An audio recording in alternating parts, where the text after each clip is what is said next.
네, 안녕하세요. 조금 전에 소개받은 김배우라고 합니다. 오늘 날씨가 굉장히 춥던데 고려대학교 방문해 주셔서 감사드리고요. 무엇보다 저희 경영대학에 대한 소개를 들으러 와주셔서 시간 내주셔서 정말로 감사를 드립니다. 생각보다 굉장히 많은 분들이 오셨네요. 제가 안내받기로는 중학교 3학년, 고등학교 1학년, 그리고 고등학교 2학년 학생들께서 오늘 참석해 주셨다고 들었는데 맞습니까? 아니신 분 혹시 계세요? 네, 감사합니다. 제 가슴이 막 뛰는데요. 제 개인적으로 제가 중학교 3학년 때, 고등학교 1학년 때, 그리고 고등학교 2학년 때 한 번씩 대학교 생활 체험이란 거를 제가 경험한 기억이 있어요. 그런 기회가 있었고요. 세 학교 다 다른 학교를 제가 방문을 했었는데 그때 당시로 돌아간 것 같습니다. 네, 오늘 저의 목표는 뭐 다 아시다시피 저희 고려대학교 경영대학에 대해서 좀 소개를 드리고 기회가 되면 경영학이라는 학문에 대해서 조금 더 말씀을 드려볼 수 있는 시간을 가지려고 합니다. 저의 목표는 이미 경영학이라는 학문에 관심이 있으신 분도 계시겠지만 경영학이라는 학문이 도대체 뭘까? 아니면 그런 질문조차 한 번도 가져보시지 못했던 분들까지도 오늘 이 한 시간이 지나고 나면 조금 더 관심을 가지시고 이해를 하실 수 있는 시간으로 제가 구성을 해보려고 기획을 했어요. 네. 제 소개를 간단하게 해드리면요, 재미있게도 저는 경영학과 학부 출신이 아니에요. 네, 저는 공대 출신입니다. 그리고 고등학교 때도 저는 문과 학생이 아니었어요. 이과 학생이었습니다. 경영학 하면 인문사회 계열의 대표적인 학문 분야로 알려져 있죠. 실제로 그렇고요. 그럼에도 불구하고 저 같은 사람이 있어요. 학부를 졸업했을 때, 학부는 저는 그래서 산업공학이라는 학문을 전공을 했었고 이중 전공으로 컴퓨터공학을 전공했습니다. 경영학이라는 어떻게 보면은 관련이 없는 것처럼 보이죠. 그리고 저는 공부를 좀 더 해야겠다 생각을 해서 대학원을 진학을 했는데 석사 때는 또 수학을 전공했어요. 금융수학이라는 걸 전공을 했고요. 그리고 박사과정은 경영공학을 선택을 했습니다. 경영 좀 더 경영학에 가까워지지만 저는 5개의 전공을 두루두루 이제 살피면서 경영학이라는 학문을 직접적으로 공부한 적이 한 번도 없었습니다. 그리고 2010년 봄학기에 제가 고려대학교 경영대학의 교수로 부임할 수가 있었고요. 지금 딱 10년째가 되는 것 같습니다. 경영학이라는 학문이 이런 학문이에요. 네, 제 개인적인 지금 경험을 말씀드렸는데 이런 학문입니다. 경영학을 꼭 공부하지 않아도 할 수 있는, 다시 말씀드리면 우리 모두의 삶에 있어서 우리 모두 인간이라면 경영학이라는 학문은 피해갈 수가 없는 그런 분야라고 저는 생각을 합니다. 우리 각자 개인적으로도 결국은 여러분들의 인생을 경영하는 경영자가 되실 거고요. 여러분들의 가정, 여러분이 속한 집단, 회사, 나아가서는 여러분들이 속한 모든 조직, 사회, 이 모든 그 조직을 경영할 필요가 언젠가는 분명히 생기실 거예요. 지금 이미 하고 계신 분들 계시고, 우리 이 경영학이라는 학문은 그만큼 인간 중심적인 학문이기 때문에, 그리고 인간과 인간 사이의 관계, 사실 인간이라는 한자를 보시면 사람 사이의 관계라는 뜻이에요. 사이 간자를 쓰죠. 이 관계에 초점을 맞춘 학문이 경영학이다라고 저는 말씀을 드리려고 합니다. 이 한 문장으로 사실 오늘 강의는 끝이에요. 지금부터 제가 말씀드린 내용은 이 내용의 반복입니다. 네. 우리 인류의 역사를 한번 생각을 해볼까요? 네, 인류의 역사. 인류의 역사는 제 생각에는 분업의 역사라고 해도 과언이 아닐 것 같습니다. 그렇죠? 일단 한 가족 안에서도 역할 분담이 있었겠죠. 아주 먼 옛날부터 엄마와 아빠, 아이, 그리고 좀 더 나아가서는 이제 세대 간의 분업이 있었을 거고요. 그리고 집단 간의 분업이 있었을 거고, 나아가서는 이제 지역 간의 분업이 분명히 있었을 겁니다. 나아가서는 조금 더 발전을 하게 되면 사람과 동물 간의 분업도 생겼어요. 그렇죠? 농업이 발달하면서 소나 말이나, 그렇죠? 동물들의 협업이, 인간과 동물의 협업이 일어나기 시작했습니다. 그러면서 비약적인 생산의 발전이 있었고요. 또 한편으로는 전쟁이라는 것을 통해서 지배하는 자와 생산하는 자 사이에 분업도 있었어요. 네, 지배하는 것은 약탈하는 거랑 좀 다릅니다. 지배하는 것은 통치하는 역할을 했던 집단이 있었고, 생산자가 따로 있었고요. 그 사람과 사람, 집단과 집단 사이의 분업, 또 사람과 동물 사이의 분업이 있으면서 발전을 해왔는데, 어느 순간 급격한 인간의 사회 발전이 일어나는 계기가 있었어요. 바로 그것은 사람과 무생물 간의 분업이 가능해지면서였습니다. 우리는 이것을 산업혁명이라고 불러요. 그렇죠? 석탄을 떼고 석유를 태우면서 얻는 열과 에너지를 이용해서 우리가 이 사회 발전을 이뤄내죠. 전기도 만들고 그걸 통해서 사람들이 사는 환경을 좀 더 윤택하게 만드는 경험을 했습니다. 이제는 이제는. 지금까지는 어떤 정보나 지식에 관련된 내용들은 전적으로 사람이 담당을 해왔는데, 분업에서요.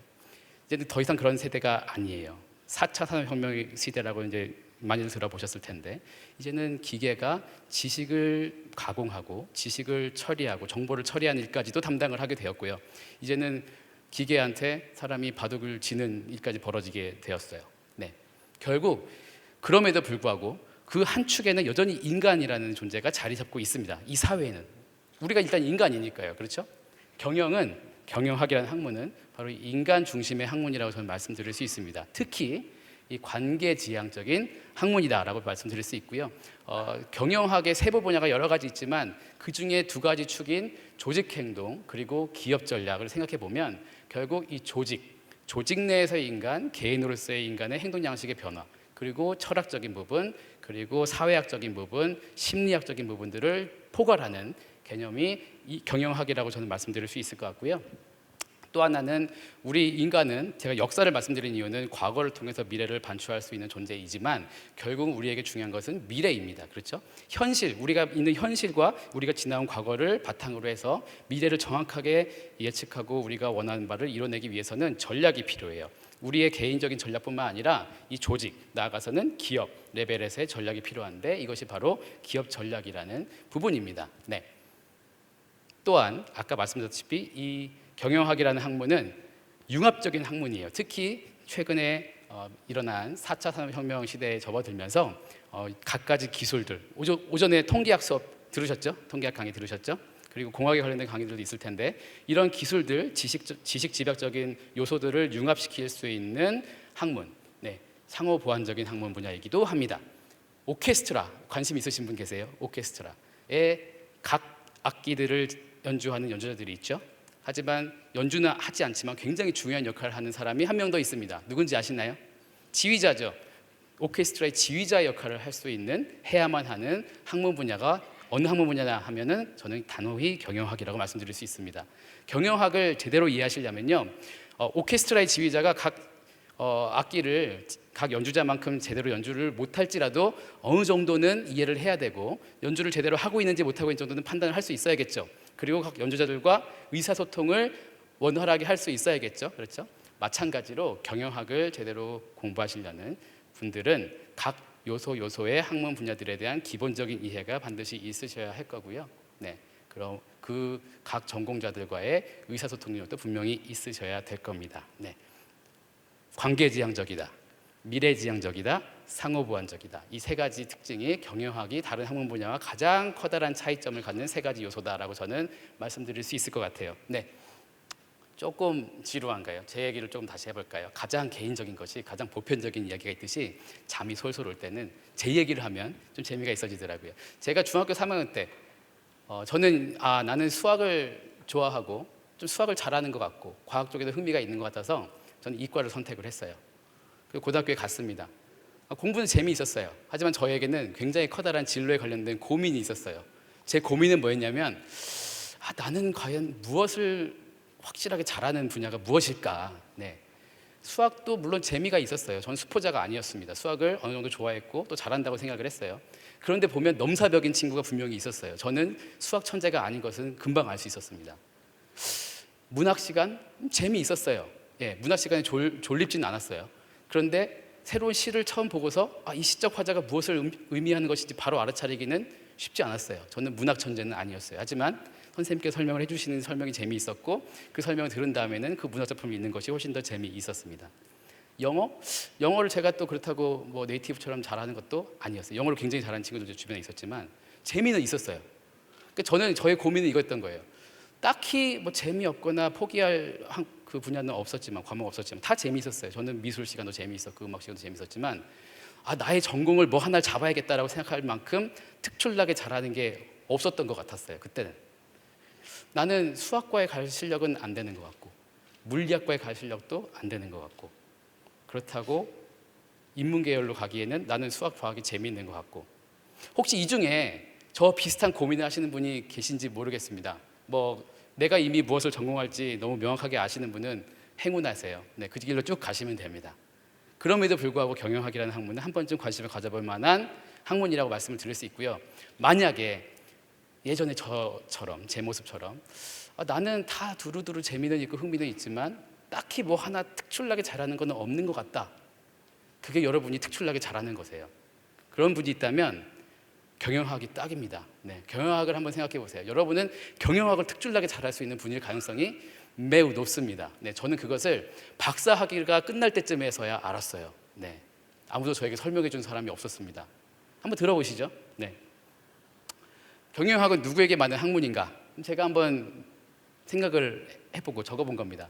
융합적이며, 융합이라는 단어가 나왔죠. 종합적인 시야를 갖추고 다양한 분야의 전문가들과 더불어 함께 일하기를 즐기는 사람. 네, 내가 그들만큼 전문적일 수는 없겠지만 그들이 하는 이야기를 알아들을 수 있고 그들이 요소요소마다 가지고 있는 전문성들을 종합해서 뭔가 새로운 것을 창조해낼 수 있는 능력이 있는 사람. 네, 제가 알아요. 무에서 유를 창조할 수 있는 그런 창의력은 저는 갖고 있지 못하다고 저는 이미 알고 있었어요. 하지만 이미 존재하고 있는 것들, 다른 사람들이 이미 해놓은 것들을 잘 모아서 다시 새로운 것으로 재탄생시키는 능력, 이것도 또한 또 다른 의미의 창의력이라고 저는 생각을 하거든요. 저는 그쪽으로는 자신이 꽤 있었어요. 지금도 자신이 있고. 네, 여러분들이 이쪽에 좀 관심이 있다면 경영학이라는 학문은 굉장히 매력적인 학문이 될 수 있습니다. 두 번째 볼까요? 다방면의 전공자를 이끌어 통섭적인 마인드를 바탕으로 새로운 시스템을 개발하고 경영하고 싶은 사람. 네.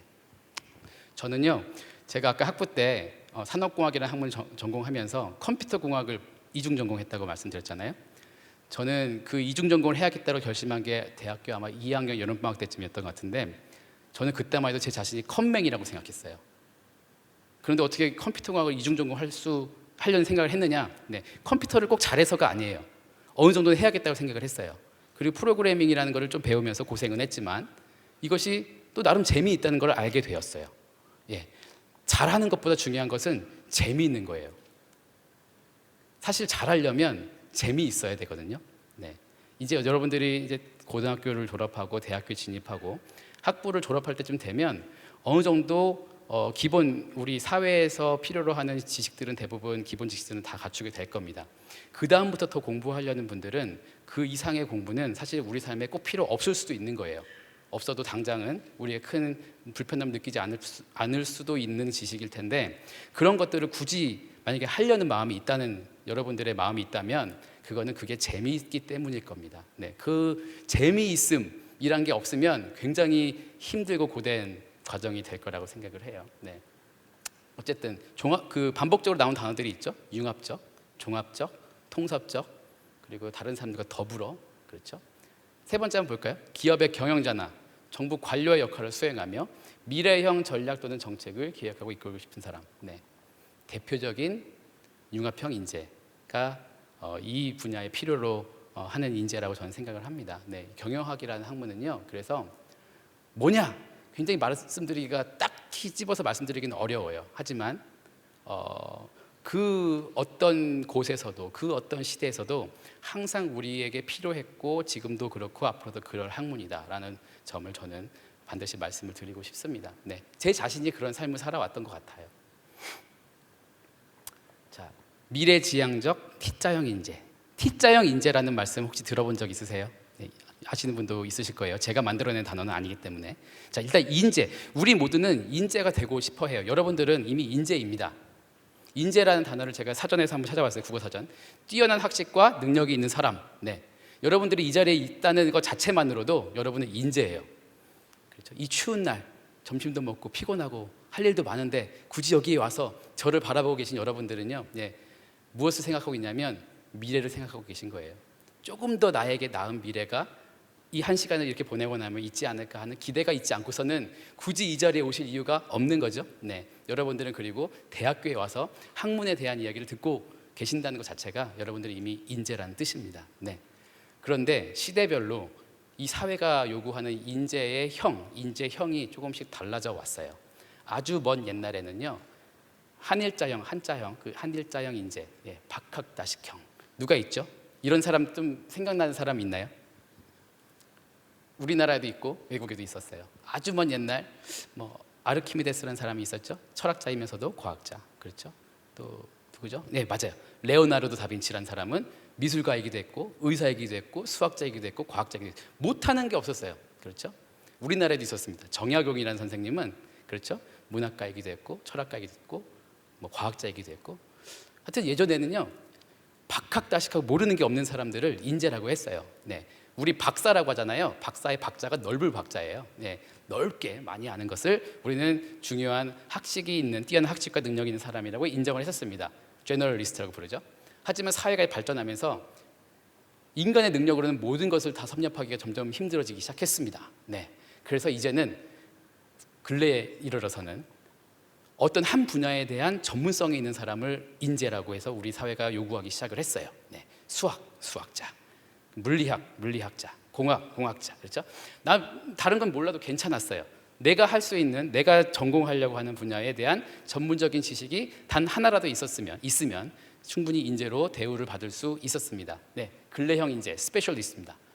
하지만 이제는요, 안타깝게도 조금 더 인재가 되기가 어려워졌어요. 네, 융합형 인재, 창의적 인재, 미래형 인재를 필요로 하는 시대가 되었습니다.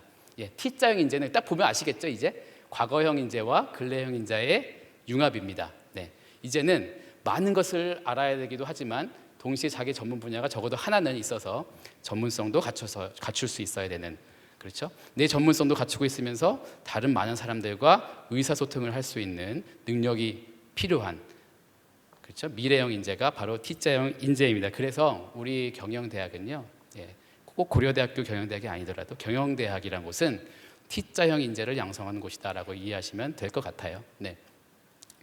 학문적인 유연성이 있어야 돼요. 어떤 한 학문 분야만 전문적으로 그것만 아는 외골수보다는 조금 더 유연한 관점을 가질 수 있는 통합적인 학습 능력을 갖춘 사람들이 필요하고요. 그래서 이 자리에 혹시라도 나는 이과라서 뭐 경영학이라는 관계가 없을 것 같은데, 사실 제가 그랬던 것 같아요. 고등학교 때, 중학교 때 생각을 해보면. 근데 제가 지금 이 자리에 있거든요. 네, 여러분들이 경영학자가 되실 확률이 매우 큽니다. 네. 그리고 중요한 것이, 무엇보다 중요한 능력이 이제 의사소통 능력이라고 생각을 해요. 제가 고등학교 다닐 때는요, 그리고 제가 대학교 다닐 때는 외국어 능력을 갖추는 게 굉장히 중요하다는 말씀들을 많이 선생님들께서 하셨어요. 그래서 외국 공부 열심히 해라. 너희 시대가 되면 영어 구사 능력은 굉장히 중요한 능력이 될 것이다. 그래서 저는 외국 공부를 굉장히 열심히 했습니다. 그래서 뭐 외국에 유학도 가게 되고 외국에서 공부할 수 있는 기회도 있었어요. 근데 이제는요, 제가 볼 때 여기 계신 분들 중에 영어를 전혀 못하는 분이 별로 없을 거라고 생각이 드는데, 영어는 이제 기본이라고 이제 보통 말씀들을 하시더라고요. 요즘에 요구되는 의사소통 능력은 데이터 리터러시라고 하는 데이터 구사 능력이라고 말씀들을 많이 하세요. 저도 동의합니다.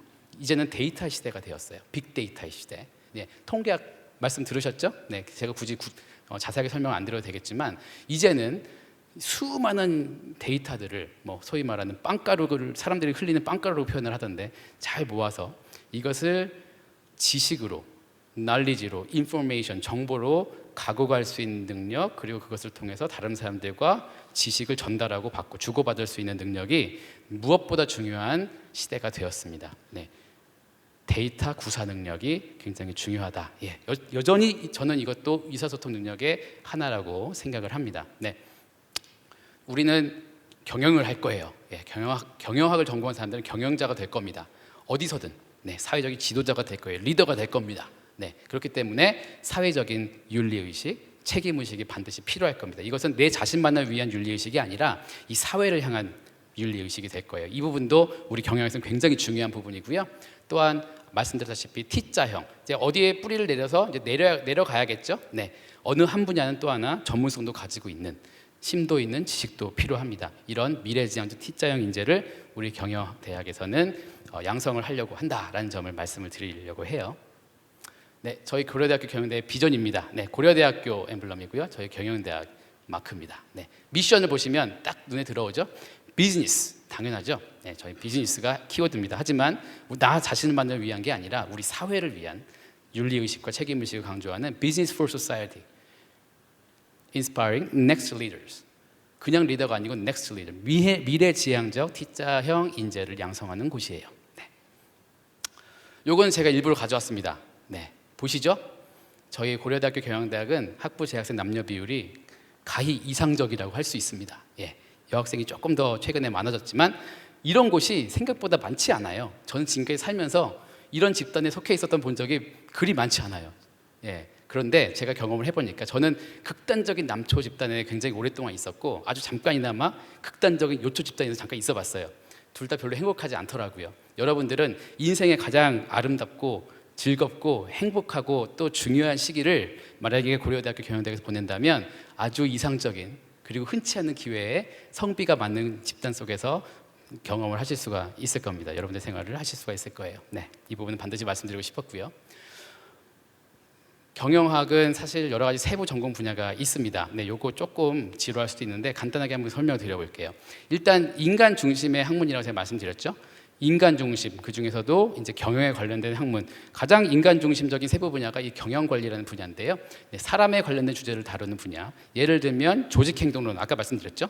인간의 심리, 철학, 그리고 이제 노사 관계도 있을 수 있고요. 그리고 회사에 이제 입사를 하려면 이제 HR 팀이라고 해서 Human Resources, 인사 관리 팀에 먼저 이제 여러분들이 접촉을 하게 되는데 이런 인사 관리, 사람을 다루는 일에 관련된 학문들이 이 경영 관리라고 생각을 하시면 될 것 같아요. 네.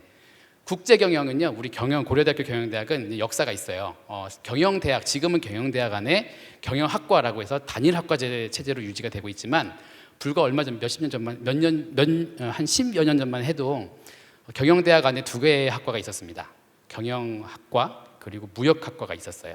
이제 무역학과라는 이제 학과가 이제 경영학과로 합쳐지면서 이름을 국제경영이라는 세부 분야로 명칭을 바꾸었습니다. 사실 요즘에는 국제적인 게 아닌 게 사실 없죠. 그럼에도 불구하고 조금 더 국가 간의 무역, 통상, 그리고 국가 간의 마케팅 이런 국제적인 이슈들을 다루는 학문 분야가 이제 국제경영이라고 보시면 될 것 같아요. 자, 마케팅은 여러분 딱 느낌이 와 닿죠? 어떤 회사가 재화나 용역을 생산하면 소비자들에게 제대로 전달을 해야 되는데 소비자들에게 제대로 전달하기 위해서는 소비자들의 욕구를 제대로 파악을 하고 그 의도를 파악을 해서 제대로 내 제품을, 내 상품을 홍보해야겠죠. 네, 이 부분이 바로 마케팅입니다. 그래서 마케팅이라는 학문 분야는요, 당연히 심리학이라는 학문 분야와도 굉장히 밀접한 관계를 갖고 있어요. 그리고 뭐 디자인이라든지 미술, 이런 심미적인 부분들도 굉장히 관련이 있고요. 광고론 이런 것들이 대표적인 분야입니다. 우리가 기업, 그렇죠? 경영의 기본적인 컨셉은 이제 기업을 경영하는 것이 기본인데요. 기업의 기본적인 목표는 무엇이라고 알고 있어요? 모든 기업의 공통적인 아주 기본적인 목표가 하나 있습니다. 뭘까요? 돈을 버는 것이죠. 네, 이윤을 추구하는 게 기본적인 목표입니다. 자, 한 기업이 그래서 그 목표를 달성하기 위해서는 그 현금 흐름을 제대로 파악하는 것이 가장 중요한데 과거나 현재에 이 회사가 써왔던 돈 그리고 지금 보유하고 있는 돈의 흐름을 기록하는 것을 관리하는 그런 관련된 학문이 회계학이고요. 반대로 이 회사가 기업이 앞으로 미래에 어떻게 돈을 벌고 어떻게 돈을 써야 되는지에 대한 미래에 대한 내용을 다루는 분야가 바로 이 재무금융 분야입니다. 네. 굉장히 비슷하지만 굉장히 다르기도 해요. 네. 그래서 이 재무금융이라는 분야는 미래를 다룹니다. 미래는 어떻죠? 불확실하죠. 기본적으로 우리는 불확실한 세계에 살고 있어요. 그렇기 때문에 돈에 관련된 걸 다루지만 불확실성이라는 거를 함께 다루는 분야가 재무금융 분야다. 회계사, 여러분들 공인회계사 잘 알죠? 네, 과거를 기록하고 현재를 제대로 기록해서 거울에 내 자신을 비추는 작업을 하는 것이 회계학이다라고 설명드릴 수 있겠습니다. LSOM, 예, 이거는요 생산관리라는 이름으로도 많이 이제 불리는데 기업이 어떤 재화나 용역, 서비스를 생산을 하게 되면 이것을 아주 효율적으로 그리고 효과적으로 생산을 하고 유통을 시켜서 소비자들에게까지 전달하는 과정이 필요한데 이 과정에서도 굉장히 많은 전략들이 필요하고요. 굉장히 많은 돈을 세이브할 수가 있어요. 이런 부분들 생산에 관련된 관리 능력을 다루는 학문 분야가 이제 LSOM, Logistics, Service and Operations Management라고 부르는 학문 분야입니다.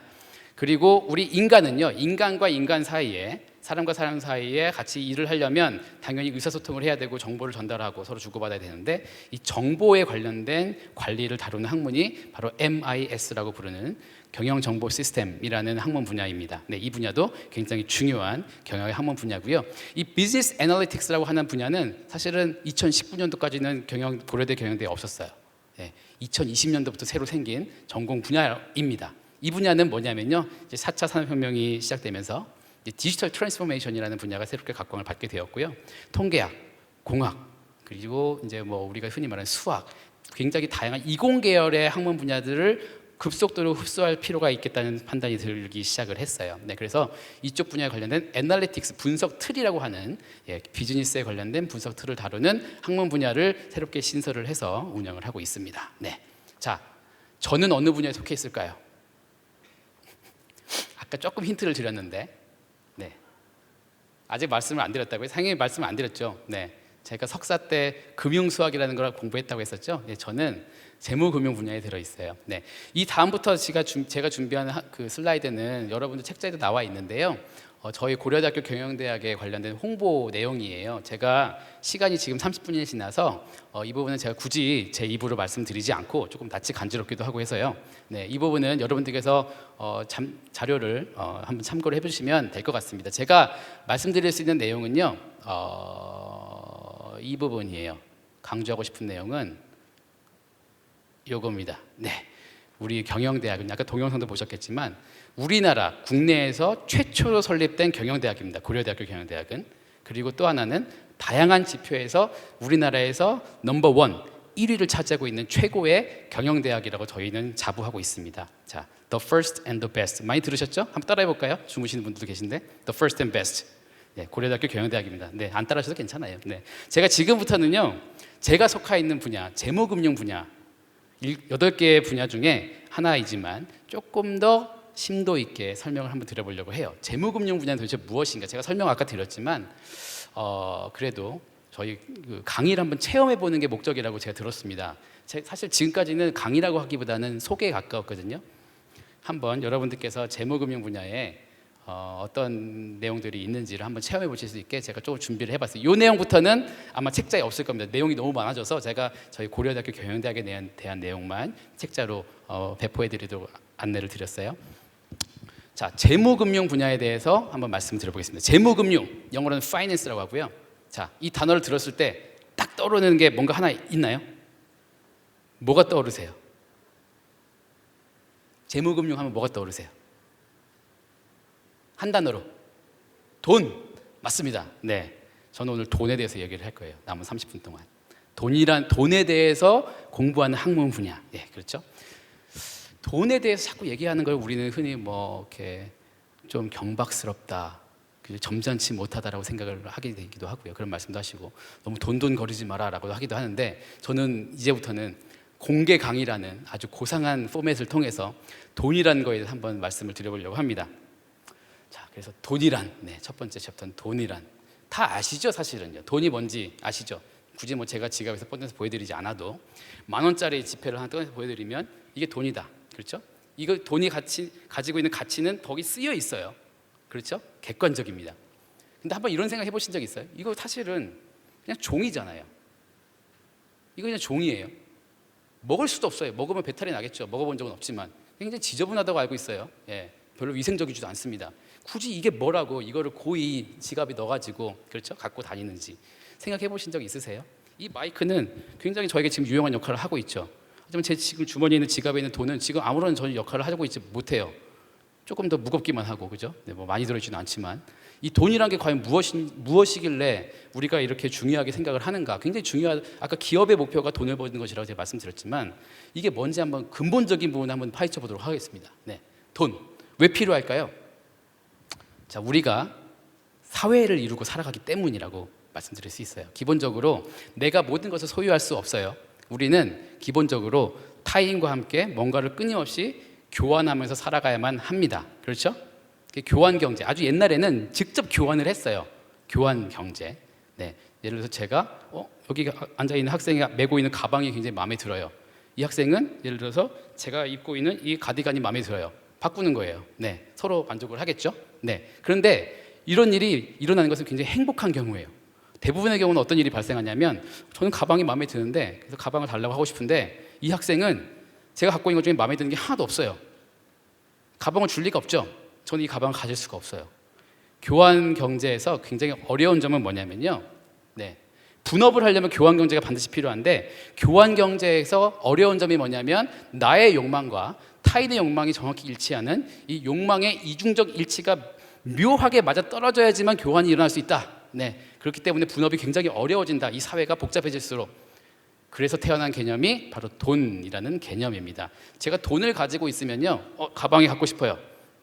나에겐 돈이 있어요. 네. 이 돈이라는 것의 가치를 우리 모두가 인정하고 이 10,000원짜리 지폐, 그냥 종이 쪼가리에 불과하지만 이 10,000원짜리 지폐의 가치를 우리 모두가 서로 약속한다면 저는 항상 이것을 통해서 내가 원하는 것을 맞바꿀 수가 있는 거죠. 굉장히 편하고 굉장히 유용한 개념이 됩니다. 네, 교환의 매개 수단이다라고 말씀드릴 수가 있어요. 하지만 이것은요, 아까도 제가 잠시 말씀드렸지만 이 범사회적인 암묵적인 합의가 있지 않고서는 불가능해요. 예를 들어서 제 지갑 속에 지금 지갑도 있지만 제 지갑 속에 제 명함도 있어요. 네, 이 명함을 줄 테니까 이 가방을 주십시오. 제가 굉장히 유명한 사람이라면 그럴 수도 있겠지만 아마 제 생각에는 지금 제가 그러자고 그러면 안 할 것 같아요. 네, 이거는 제 명함에 대한 가치가 합의되지 않았기 때문이에요. 어떤 사람에게는, 대부분의 사람에게는 제 명함 한 장이 아무 필요 없는 그냥 종이 쪼가리에 불과하겠죠. 사실은 돈도 마찬가지일 수 있지만 우리가 그것에 대한 가치를 다 합의하고 약속했기 때문에 거기에 우리가 동의하고 그 경제 사회에 우리가 참여하기로 했기 때문에 그 돈의 가치가 있고 그 돈의 위력이 있는 거예요. 그렇죠? 네, 여기까지 왔으면 이제 돈이 뭔지 대충 설명이 된 것 같습니다. 자, 그래서 우리가 어떤 무엇이든지 그 가치가 있을 수 있고 가격이라는 걸 매길 수 있다고 배웠을 거예요. 무엇이 그 상품의 가치와 가격을 결정한다고 배웠나요? 여러분들 무슨 법칙이 있어요. 뭐와 뭐의 법칙, 수요와 공급의 법칙. 그렇죠? 네, 수요와 공급의 법칙에서 모든 것들은 그 가치가 매겨지게 되어 있습니다. 돈도 마찬가지예요. 좀 이상하죠? 돈의 가치? 거기 쓰여 있는데? 그런데요, 우리가 모든 것의 가치를 돈의 그 관점으로 환산을 하는 게 습관화되어 있기 때문에 돈의 가치가 일정한 것처럼 느껴지지만 사실은요, 돈의 가치는 굉장히 시간에 따라서 출렁출렁 변하는 개념입니다. 네. 예를 들면 오히려 이 마이크 하나의 가치가 예를 들어서 뭐 꽤 짧은 시간 내에서는 상대적으로 고정되어 있다고 생각할 수 있어요. 예, 우리는 모든 물건을 돈의 가치로 환산할 수 있지만 예를 들어서 이 마이크를 하나에 5,000원에 판다. 그러면 10,000원짜리 지폐는 이 마이크 2개의 가치에 해당하겠죠. 우리는 이것을 돈의 가치로 지금 매겼지만 반대로 10,000원이라는 가치를 이 마이크의 개수로 환산을 할 수도 있는 거예요. 그렇죠? 돈의 가격, 돈의 가치, 이거는 우리가 흔히 말하는 물가라는 개념으로 우리가 볼 수 있는 거예요. 자, 물가라는 말 많이 들었죠? 자, 물가는요, 제가 방금 말씀드렸던 거예요. 돈 10,000원이란 것이 이 마이크 2개의 가치에 해당한다. 그런데 예를 들어서 이 마이크의 가치가 올라가요. 7,500원, 이제 10,000원이 됐어요. 이 돈 10,000원의 가치는 이제 이 마이크 1개의 가치와 동일해진 거예요. 이 마이크 자체의 절대적인 가치는 그렇게 많이 변하지 않았을 거예요. 하지만 만약에 이 마이크의 가격이 10,000원으로 올랐다면, 5,000원에서 10,000원으로 올랐다면, 그리고 우리 주변의 모든 물건들의 가격이 2배가 되었다면 상대적으로 돈의 가치는 절반으로 떨어졌겠죠. 그렇죠? 네, 이 돈의 가치는 결국 돈에 대한 수요와 공급에 의해서 결정이 되는데요. 네, 그것을 우리가 어떻게 느낄 수 있고 우리가 어떻게 피부로 측정을 할 수가 있느냐 하면 물가라는 것으로 확인을 할 수가 있어요. 네, 단 물가라는 개념은 돈의 가치에 역수의 관계에 있다. 돈의 가치가 떨어지면 물가는 올라가게 돼 있고요. 반대로 돈의 가치가 올라가면 물가는 떨어지게 되어 있습니다. 그렇죠? 네. 다 아는 거지만 이렇게 얘기하니까 또 신기하죠? 자, 아까 수요와 공급의 원칙. 네. 돈의 수요는 우리 사람들이 각자 다 돈을 벌고 싶어 하잖아요. 돈의 수요라는 것은 크게 변하지 않아요. 하지만 돈의 공급은 굉장히 급격하게 바뀔 수 있습니다. 자, 우리 돈을 공급하는 주체가 누구라고 알고 있어요? 우리는 지금 한국은행이죠. 그렇죠? 네. 맞습니다. 우리는 근본이제가 아니라 이제 지폐, 돈, 화폐를 사용하고 있어요. 그래서 한국은행을 비롯한 이 중앙은행의 역할은요, 이 돈의 공급을 조절해서 물가가 급격하게 변동하지 않도록 해서 우리가 좀 편안하고 안정적인 경제 활동을 영위할 수 있도록 돕는 역할을, 아주 중요한 역할을 하고 있어요. 네, 그래서 어떤 외부의 충격이라든지 이런 것들로 인해서 돈의 수요가 갑자기 바뀌게 됐을 때 이제 물가가 바뀌게 되겠죠. 그럴 때 이제 한국은행이 개입을 해서 돈의 공급을 조절함으로써 그 물가를 안정시킬 수 있고 우리의 삶을 안정적으로 영위할 수 있도록 도와줄 수가 있는 거죠. 네. 그래서 돈의 공급이 수요를 초과하게 되면 어떻게 되죠? 공급이 수요를 초과하면 어떻게 돼요? 가격이 내려가죠. 돈의 가격이 내려가면 물가는 올라갑니다. 이걸 우리는 인플레이션이라고 부르는 거죠. 반대로 돈의 수요가 공급을 초과하게 되면 돈의 가격이 올라가죠. 물가는 내려갑니다. 이걸 우리는 디플레이션이라고 부르는 거예요. 인플레이션이든 디플레이션이든 급격하게 이 현상이 나타나기 시작하면 우리는 굉장히 불안해지고요. 우리가 뭘 할 수가 없게 돼요. 왜냐하면 아까도 말씀드렸다시피 우리는 미래를 항상 바라보며 살게 돼 있어요. 그렇지 않다면 우리는 지금 내가 갖고 있는 돈을 지금 다 써버리는 게 최고로 현명한 일일 거예요. 하지만 그렇지 않잖아요. 우리에게는 내일이 있고 모레가 있고 내년이 있고, 그렇죠? 어떻게 될지 모르잖아요. 우리가 저축을 하는 이유는 뭐예요? 지금 당장 내 돈에 예를 들어서 100만 원 있다고 칠 때 이 돈을 지금 다 써버릴 수도 있겠지만 이걸 은행에 넣는 이유는, 정기예금에 넣는 이유는 그 1년 동안 나는 그 돈을 못 써요. 불편하죠. 하지만 그거에 대한 대가가 분명히 있는 거예요. 그 대가가 없다면 굳이 그럴 이유가 없겠죠. 그 대가가 뭐죠? 이자, 금리라는 거예요. 그렇죠? 네, 결국 그 이자라는 거는 내가 당장 쓰지 못하는 그 불편함에 대한 보상이라고 볼 수 있는 거죠. 그렇죠? 네. 어쨌든 우리는 항상 이렇게 미래를 항상 생각하기 때문에 여러분들 이 자리에 있는 것이고, 네. 저도 이 중에 단 한 명이라도 우수한 T자형 인재가 우리 고려대학교 경영대학으로 올 수도 있겠다는 그 미래를 바라보는 기대 때문에 기쁜 마음으로 여기에 온 거죠. 네. 우리는 다 미래를 바라보고 살고 있는 존재들입니다. 네. 그래서 돈을 얼만큼 갖고 있어야 되는가, 많이 갖고 있으면 좋지만 사실은 얼만큼 또 써야 되는지도 중요한 거죠. 네, 항상 이거는 굉장히 중요한 문제가 될 수 있어요. 왜? 반복하지만 우리에게 미래가 있고 불확실성이 있기 때문이죠. 그렇죠? 네, 돈을 무조건 많이 들고 있는 것만이 능사는 아니에요. 사실은 돈이 많으면 좋겠지만 그 돈을 어떻게 쓰는지가 사실 더 중요한 거죠. 그렇죠? 그렇다고 지금 다 써버리는 것도 현명한 방법은 아니고요. 돈을 많이 갖고 있다 하더라도 이거를 그냥 내 침대 밑에 장롱 속에 집어넣는 게 능사는 아니죠.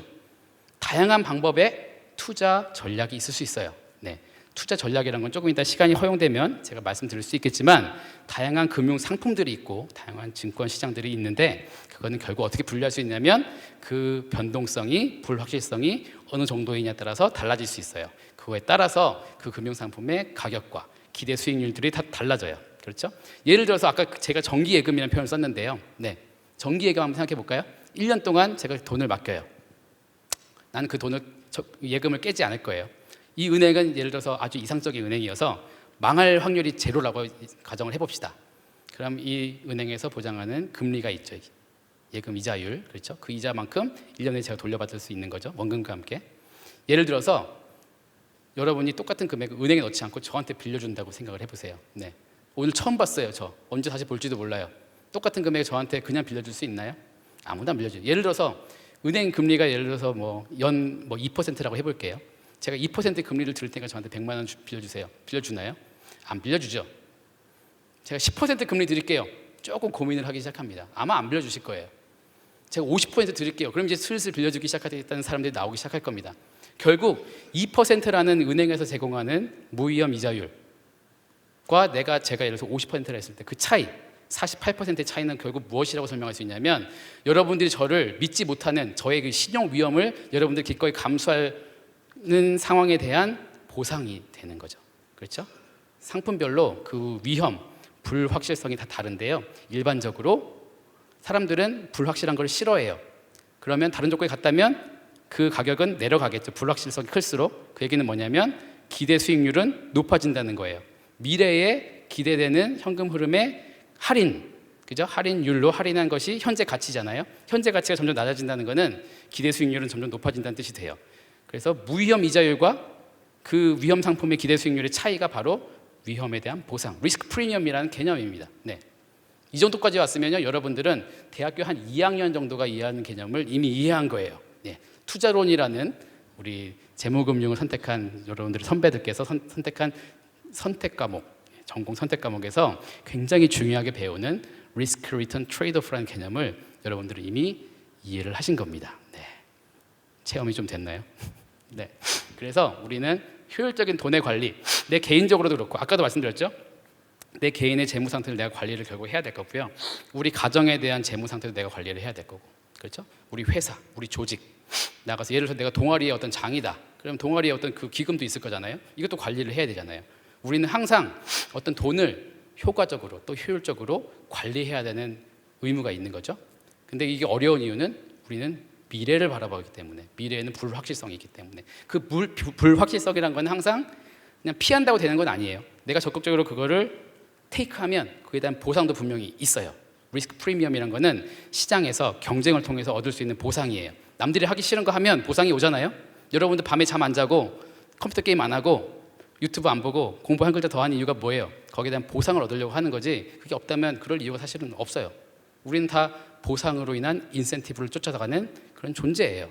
그거는 부인할 수 없는 거예요. 사실이에요. 네, 그의 한 표현이 돈이고요. 네, 그걸 관리하는 미시적인 관점에서 관리하는 게 이제 재무 관리라는 영역이 되고요. 그리고 이제 거시적인 관점에서는 이제 금융 정책, 금융 시장론 이런 것들도 우리가 공부를 하게 됩니다. 어쨌든 재무금융이란 거는 이 돈의 관리에 대해서는 굉장히 핵심적인 학문 영역이다. 이 부분은 파이낸스라는 학문 분야에서 집중적으로 공부를 할 수가 있고요. 여러분들이 고려대학교 경영대학에 오셔서 이런 부분에 대한 공부를 하시고 싶다라는 결심을 나중에 하신다면 아마도 제가 그 자리에 있을 확률이 높습니다. 네. 자, 돈에 대해서 배웠고요. 아마도 두 번째까지 하면 시간이 대충 될 것 같네요. 네, 세 번째는 너무 복잡한 내용이기도 하고요. 제가 이미 말씀드린 내용도 많이 있어요. 재무관리. 네, 그 돈은요 결국 내가 쓰는 건데요. 네, 내가 타인과 뭔가를 교환하기 위해서 이제 사용하는 개념인데, 크게 보면요, 돈의 흐름을 보면 빌리는 자와 빌려주는 자로 구분할 수 있어요. 그렇죠? 누가 빌리려는 사람이 있어야 빌려주는 거고, 반대로 빌려주는 사람이 있어야 빌릴 수 있는 거죠. 네. 주로 이 사회에서, 이 사회의 구성 요소들을 생각해 볼 때 누가 돈을 많이 빌릴까요? 뭐 사람이 빌릴 수도 있지만, 개인이 제가 뭐 빌려달라고 할 수도 있지만, 기업이 보통 돈을 빌리죠. 그렇죠? 기업의 규모가 커질수록 내 주머니에 있는 돈만으로 비즈니스를 하기 어려워요. 예전에는, 아주 옛날에는 내 주머니에 있는 돈 털어서, 집에 있는 주머니 털어서 비즈니스 모델을 세웠죠. 흔히 장사를 한다고 했어요. 근데 이제는 규모가 커지고 사회 복잡해지면서 우리는 투자를 받죠. 투자자들로부터 투자를 받습니다. 투자자는 결국 뭐냐면 돈을 빌려주는 사람이에요. 아까도 말씀드렸다시피 아무리 내가 주머니에 돈이 많아도요, 그냥 내 돈 빌려주겠다는 사람은 많지 않아요. 물론 자선사업가도 있지만 또 다른 목적이 있는 거죠. 그건 어떻게 보면. 네, 돈을 빌려주는 사람은 왜 빌려줘요? 계속 반복하죠. 보다 나은 미래를 위해서 빌려주는 겁니다. 네, 내가 은행에 맡길 수도 있고 저한테 빌려줄 수 있지만, 굳이 A라는 회사의 주식을 사서 그 회사에 투자를 한다는 건 뭐냐면, 그 회사가 잘 돼서 그 회사의 가치가 높아졌을 때 내가 그거에 대한 투자의 금액을 그 이윤과 함께 다시 되돌려 받겠다라는 기대가 있기 때문이죠. 그렇죠? 그것이 반복되면서 그 회사는, 잘 나가는 회사는 점점 잘 나가고, 투자자를 끌어모을 수 있는 능력이 없는 회사는 점점 도태되고, 이 사회는 좀 더 효율적이고 합리적으로 돌아가게 될 거고 성장을 하게 될 겁니다. 네, 이것이 미시적인 관점에서의 경제 활동이 거시적인 관점에서의 경제 성장을 이끄는 원동력이 되는 거예요. 주식 투자 나쁜 거 아니에요. 네, 무분별한 주식 투자가 나쁜 거지, 주식 투자, 합리적인 선택을 이용해서 잘 나갈 것 같은, 이 사회 기여를 더 많이 할 것 같은 회사에 내 돈을 투자하는 것은 굉장히 합리적이고 이 사회에도 도움이 되는 굉장히 좋은 선한 행위입니다. 네. 그래서 이제 돈을 빌리는 입장에서 바라본 재무관리, 기업재무론이에요. 네. 보통 기업이 내가 투자받은 돈을 어떻게 관리하고 어떻게 운영해서 이 회사를 더 성장시키고 나에게 투자한 투자자들에게 좀 더 만족감을 줄 수 있을까? 예, 기업재무라는 관점입니다. 반대로 돈을 빌려주는 사람의 관점, 예, 투자론이에요. 제가 조금 전에 리스크 리턴 트레이드오프라는 개념을 설명드렸죠. 투자론, 네, 우리가 내 돈을 어떻게 합리적으로 투자할 것인가, 굉장히 중요한 선택이죠. 네. 그런데 이 사회가 발전하면서요, 이제 빌리는 기업과 빌려주는 투자자가 있는데, 좀 더 이제 사회가 발전하면서 이제 금융 시장이라는 개념이 이제 생기고요. 그렇죠? 돈을 거래하는, 그리고 이제 그 돈을 거래하는 일을 전문으로 하는 기관들, 금융 기관들이 생깁니다. 대표적인 기관이 은행이죠. 네. 금융기관론, 금융시장론이라는 학문 분야도 당연히 들어가고요. 그리고 아까 말씀드렸던 국제 경영이라는 분야에서는 국제 재무, 이제 나라와 나라 사이의 무역, 그렇죠? 이런 것들은 조금 더 거시적인 관점에서 우리가 재무 금융을 다루는, 돈을 다루는 학문 분야가 되겠죠? 네. 자세한 내용은 직접 경영대학을 통해서 오셔서 들으시면 될 것 같습니다. 네. 그래서 이제 요즘에는 이제 사회가 점점 복잡해지고요. 또 세계화되고, 그리고 이제 융합화되고, 이제 규제도 완화되고, 서로 정보도 점점 더 다양해지고 빅데이터 시대가 되면서 이것을 제대로 관리하는 일이 점점 더 어려워지고 전문적인 영역이 되기 시작했어요. 네, 하지만 그럼에도 불구하고 우리 경영학에서는 이 부분에 대해서 꾸준하게 여러분들에게 시대에 맞는 그 학문 분야와 지식을 전달하려고 노력하고 애쓰고 있습니다. 저희 경영대학에는요 총 80분의 교수님이 계세요. 그리고 저를 포함한 13분의 교수님이 파이낸스 분야에 속해 계십니다. 네. 우리나라에 80분의 교수님이 한 단과대학, 한 학과에 있는 곳이 제가 알기로는 없어요. 고려대학교도 없지만 우리나라에 없습니다. 경영대학, 고려대학교 경영대학이 우리나라에 있는 경영대 중에 가장 교수님이 많은 학과예요. 네. 자, 네. 그래서 여기까지만 할까요? 예. 요거 한번 보신 적 있으세요? 재무상태표. 예전에는 뭐 대차 대조표라는 것도 있었는데요. 네. 자, 우리가 기업을 경영한 사람이라 해볼게요. 투자를 받고 일부는 내 주머니에 털기도 했어요. 네. 내가 지금 갖고 있는 돈의 총양, 이거를 자산, 에셋이라고 부릅니다. 왼쪽에 써요. 네. 내가 지금 갖고 있는 돈은요, 일부는 내 주머니에서 나온 내 돈이지만 일부는 내가 빌린, 투자받은 남의 돈이기도 해요. 그렇죠? 그리고 내가 갖고 있는 돈은 내 돈, 자본과 남의 돈, 부채로 나눌 수 있습니다. 이 자산은 자본 플러스 부채, 이 대차의 합이 항상 맞아야 돼요. 그렇죠? 네, 이것을 항상 표현하고 있는 표가 재무상태표고요. 이 표는 항상 이 회계학에서 기본으로 다루는 표입니다. 네, 회계사들이 항상 이것을 보고 있죠. 네, 그래서 자산은 내가 갖고 있는 자금들이 어떻게 사용되고 남아있는지를 알 수 있고요. 이제 그 자산의 원천이 어딘지를 항상 알 수 있는 것은 이 오른쪽에 해당하는 부채와 자본의 영역에서 볼 수 있습니다. 하나만 더 하고 이제 오늘 강의 마치고 제가 질문을 좀 받으려고 해요. 그래서 예전에는 제가 아까 말씀드렸다시피 투자자와 경영자가 항상 동일한 개념이었어요. 대부분 영세 기업들. 내가 투자를 해서 내가 그 비즈니스를 이끌어가는 경영인이 됐었어요. 하지만 이제 점점 기업의 규모가 커지고 복잡해짐에 따라서 투자자들도 점점 다양해지고요. 여러분이나 뭐 일반 사람들처럼 경영이라는 거에 대한 전문 지식이 별로 없는 사람들도 얼마든지 투자를 해서 그 회사의 주인이 될 수 있어요. 내가 그 회사의 100% 주인은 아니지만 내가 그 회사가 100개의 주식을 발행했는데 내가 그걸 하나를 샀다면 나는 100분의 1만큼은 내가 주인이 되는 거예요. 그렇죠? 주주가 되는 겁니다. 하지만 실제로 경영하는 전문 경영자를 따로 두는 고용하는 대리인을 전문 경영자로 고용하게 돼요. 그래서 우리가 흔히 CEO라고 부르는 사람들은 꼭 주주가 아니더라도 주주인 경우도 많지만 그냥 전문 고용된 고용인의 한 명일 수도 있어요. 그래서 이제는 이 대리인, 그 소유주와 대리인이 분리되는 현상이 나타나기 시작했다. 우리가 이런 회사들을 주식회사라고 하죠. 네, 이 개념도 우리가 배우게 되고요. 때로는 이 주주, 돈을 투자한 주주들, 실제 주인들의 목표와 이 실제로 이 회사의 살림살이를 이끌어가는 경영인의 목표가 조금 상이할 때도 있어요. 사람이니까. 그럴 때 발생하는 문제를 우리가 대리인 문제, 에이전시 프로블럼이라고 부르는데요. 이런 것들이 우리 사회에 있는 대표적인 재무금융에 관련된 사회적인 현상이고 문제입니다. 네, 이런 것들에 대해서 우리 교수님들이 연구를 하시고 또 강의도 하세요. 네. 이제 시간이 거의 다 되어서요. 제가 이 부분은 좀 넘어가고 이 부분을 말씀드리고 오늘 강의를 대충 마무리 지을까 합니다. 제가 여러 번 강조했듯이 경영학이라는 분야는요. 상당히 융합적인 분야예요. 그리고 종합적인 분야고요. 특히 제가 방금 마지막 후반부에 말씀드렸던 재무금융 분야도요. 상당히 융합학문적인 성격을 띠고 있습니다. 그렇죠? 보시다시피 당연히 경영학은 기본이고요. 경영학과에 있으니까. 그렇죠? 경제학에 대한 개념도 중요해요. 특히 재무금융이라는 분야의 학문적인 뿌리는 경제학에서 왔다고 해도 과언이 아닙니다. 경제학은 현상에 대한 초점을 맞추고 있다면 우리 경영학에서의 재무금융은 조금 더 사람 중심, 관리, 전략에 관련된 내용을 다루고 있어요. 똑같이 돈에 관련된 내용을 다룬다 하더라도요. 수학, 통계학 당연히 필요하겠죠. 그렇죠? 돈에 대한 내용을 다루려면 숫자와 좀 친해야 되는 건 당연한 것이고요. 공합적인 접근, 요즘에 많이 나오는 애널리틱스에 관련된 학문들은 이 공합적인 접근을 많이 하고요. 당연히 정책이나 법률에 대한 지식도 있어야겠고요. 굉장히 프랙티컬한, 그죠? 학문 분야이지만 우리가 저 같은 경우도 연구를 하고 논문을 쓰지만 실무에 계신 분들하고 계속 이야기를 하고 함께 연구를 한 경우도 많이 있어요. 저는 개인적으로 한국은행, 금융감독원 이런 중앙은행에 관련된 정책을 하시는 분들하고 많이 연구를 같이 하고 있거든요.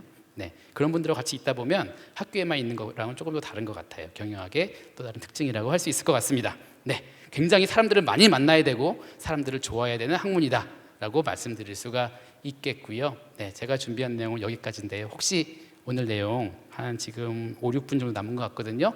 나는 이거 궁금해요. 질문하실 분 있으시면 질문해 주시면 제가 답변을 드리도록 하겠습니다.